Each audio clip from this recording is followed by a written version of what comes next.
Campaign from the front for the DMK. Joining us is Kanimozhi Karunanidhi ma'am, who's also the DMK candidate for Thoothukudi. Let me begin by asking you about Thoothukudi. Huge response for you. You've been busy campaigning from 7 a.m. till 10 p.m. People are just happy with the way you've handled floods. So how easy is it for you this time? Because you've done a lot of work for the constituency. No, you can never say an election is easy. It's nice to see people welcoming you, but I don't think it's right to get overconfident. But I hope that I will be able to win with a good margin. Talking about floods, what are the promises that you are telling the people of Thoothukudi when you're campaigning? Because floods has been an issue. You've been monitoring it, but there are issues that people are coming forward and telling you during your campaign. What are your promises to the voters? Climate change is something which is there for real, and we've been seeing that because of fires, droughts and floods all over the world. And Thoothukudi has seen unprecedented rains. I don't think we've had rains like this and floods like this even for over 100 years. I think we have to, start. I haven't been making this into a poll promise, but we have been discussing about, doing a contour mapping of the area, and then to find out, what are the ways water can flow, and ensure that, because we had a lot of issues draining the water out, pumping it out. So we don't want that to become a problem in the future also. We want to, work on that.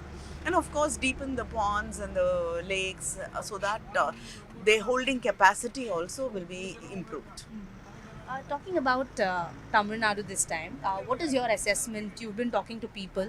Last time it was 38 out of 39. This time, what is your assessment of the DMK's performance? Actually, you should be telling me. I'm sure you've been traveling much more than that and talking to more people. But from what I've seen and because I've been campaigning in other districts also, I think we are doing very well. And it could be a 40-40, that is 39 plus Pondi.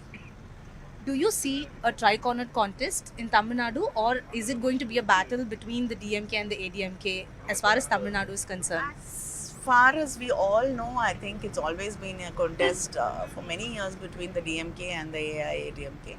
I don't think anything has changed. Always there have been other parties. You've got, Seaman's, Mr. Seaman's party, and so many other parties. Of course, BJP's alliance is also there, but I don't think that makes it a three-cornered fight.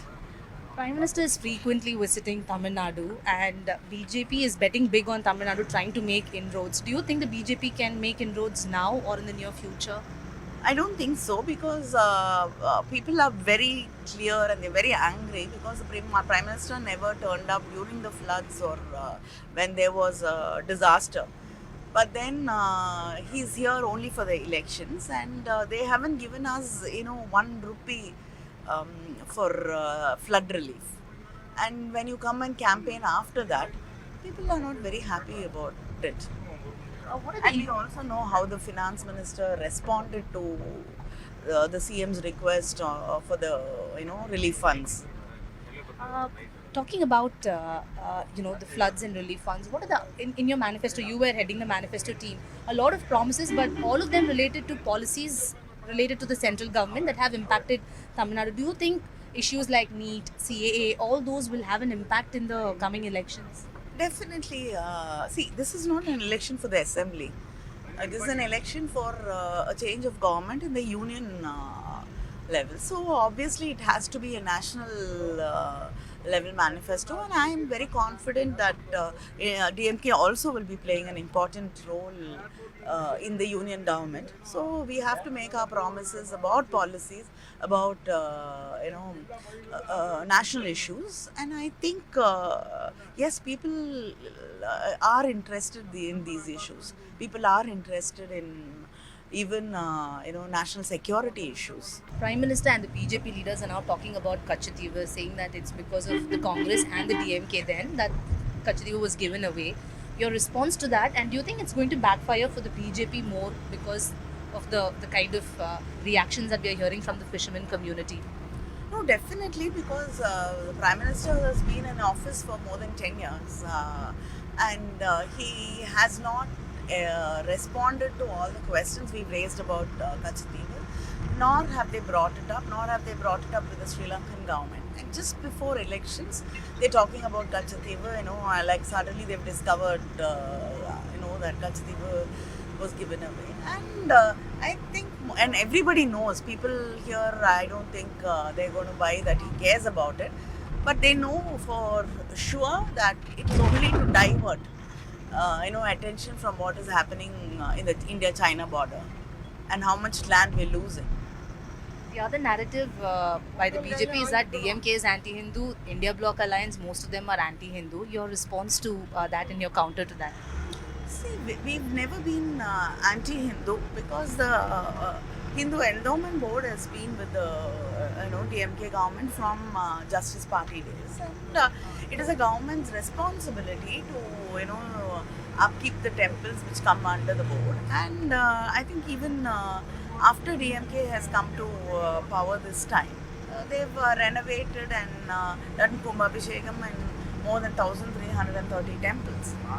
And even the village temples have been preserved, and the government has allotted around 130 crores for it. And most of the schemes are for the majority Hindus because it is a Hindu majority country and state. So most of the schemes benefit majority Hindus, and reservation is nearly 90% for the majority Hindus, and DMK and the Dravidian movement has been fighting for that. So who is actually against the Hindus are actually it's the BJP who is against the Hindus because they are not doing anything for them, and they oppose reservation. They don't want to have a caste census. Prime Minister in his campaign is only talking about DMK being a dynast party and also calls the DMK a corrupt party. Your response to that? The Prime Minister who has legalized corruption by bringing a bill which the Supreme Court has called as unconstitutional, and the bill is the electoral bonds, and we know how much money they've collected and how they've collected it. And after that, I don't think the BJP has any locus standi to talk about anybody's corruption. And funnily, it's always only people who are in the opposition party who are corrupt. The minute they cross over and they join the BJP or align with the BJP, they become clean because they've been put through the BJP washing machine. DMK is betting big on India Bloc's performance this time. Do you think we still have a chance to see India Bloc do better? Because there are certain parties that initially were part of it and eventually decided to contest alone. But do you see a post-poll alliance where all parties come together? Yes, when the ideology is together, I think they will come together. Sometimes there are issues with seat sharing and things like that, and people go their own way. But definitely everybody will come together.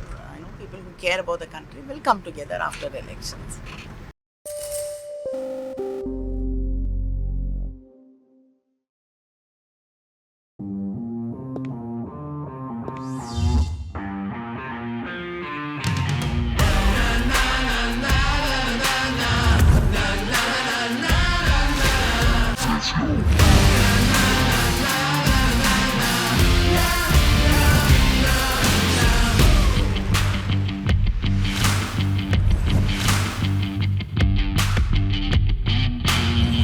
Make informed decisions with comprehensive analysis on the go.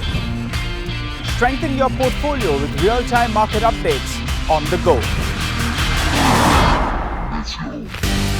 Create effective strategies with insightful expert opinions on the go. Grow on the go with CNBC TV 18. Now streaming live 24/7 on YouTube.